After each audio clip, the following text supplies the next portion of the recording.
nakaka-amaze to kasi... Ito yung Antigo, di ba? Oo, Antigo siya. Tapos you can see yung mga key features niya. Siyempre, natural sa kahoy niya, nag-crack siya, gano'n. Diba? Pero yun yung yung science na talaga siya. Saksi na siya sa katagalan ng katagalan.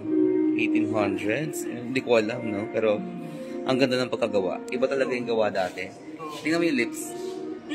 Di ba? Kuha niya yung yung bastidor na Last Supper. Ganyan ang mukha.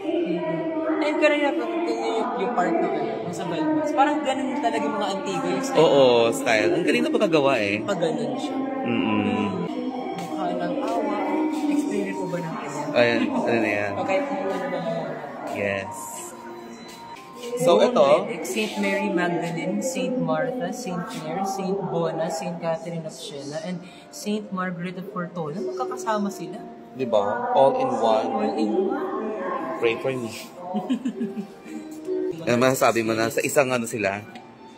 Reliquary. Parang Dominican yung... Yeah, Dominican yung cross. Dominican yung cross, no? Dito rin po, biglang cut ng